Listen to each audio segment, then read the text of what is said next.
जय श्री राम, जय बागेश्वर धाम। पूज्य सरकार के लिए लड़की देख लिए पूज्य माता जी ने। आखिरकार कौन है वह, कौन लड़की है, तो वीडियो में आप संपूर्ण बने रहे। तो जैसा कि आप सभी भक्तों को पता है, पूज्य सरकार बागेश्वर सरकार 21 नवंबर से लेकर 30 नवंबर तक हिंदू राष्ट्र के लिए 160 किलोमीटर की यह पग यात्रा रहेगी बागेश्वर धाम से ओरछा धाम तक। रामलला सरकार के धाम पर वह एक ऐसा आधुनिक और इतना बड़ा विशाल रैली का जनसमूह पहुंच रहा है उनके साथ पर, क्योंकि 20-20 किलोमीटर के स्टाफ रहेंगे और इन 20 किलोमीटर के स्टाफ में सभी को हिंदू राष्ट्र और सभी को एकत्रित करते, ना कोई हिंदू, ना कोई सिख, ना कोई ईसाई, ऐसा पूज्य सरकार ने कहा है। सभी को एक समर्पित करके उनको हिंदू राष्ट्र की ओर प्रेरित करेंगे, क्योंकि जब तक हिंदू राष्ट्र नहीं होगा ऐसे ही वह बेधर्मी हमारी बहन बेटियों को वह टॉर्चर करते रहेंगे, उन पर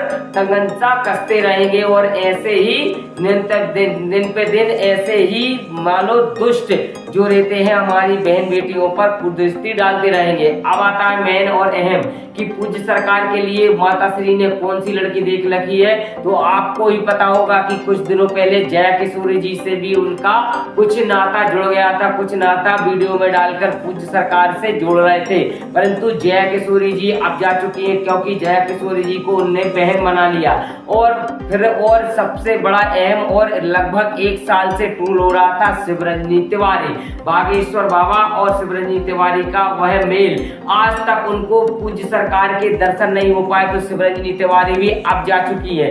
कुछ दिनों पहले वह चित्रकूट की एक जो दिव्य कन्या थी 2017 में पूज्य सरकार के विवाह को लेकर वह टूल मचा हुआ था और वह पूज्य सरकार के विवाह को लेकर उनसे नाता जोड़ने के लिए 2017 में बोला था, तो वो भी अब जा चुकी है। अब और महन एम वृंदावन, मथुरा वृंदावन की वह एक दिव्य कन्या है जो वह पूज्य सरकार के विवाह को लेकर टूल अभी चल रहा है। और टूल क्या नहीं चल रहा है, वो तो 101% ऐसा सुनने में आया है कि विवाह पूज्य सरकार का उसी दिव्य कन्या से होगा। तो वह दिव्य कन्या अभी तक मीडिया के सामने नहीं आई हुई है, क्योंकि पूज्य माता जी ने गुप्त में अभी उस कन्या को देखा है और पूज्य सरकार के लिए ऐसा उन्होंने कहा है कि इसी दिव्य कन्या से वह हमारे पूज्य बेटे की शादी जरूर से जरूर होना चाहिए या फिर कोई सहयोग होना चाहिए।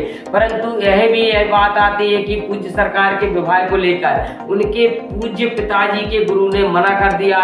अर्थात क्यों मना किया है वह भी सबसे बड़ा असमंजस में विषय है कि वह गुरुदेव जी महाराज जी ने क्यों मना किया है कि वह विवाह करेंगे तो उनकी क्या दिव्य शक्तियां चली जाएंगी या फिर कोई ऐसी दिव्य शक्तियां उन पर हैं जो वह विवाह करने के बाद छीण हो जाएंगी। इस तरीके से वह टूल हो रहा है कि बागेश्वर बाबा पूज्य सरकार की विवाह होगा अथवा नहीं होगा। तो यह असमंजस में सभी वह दोनों तरफ से एक ना एक असमंजस अभी चलता ही जा रहा है।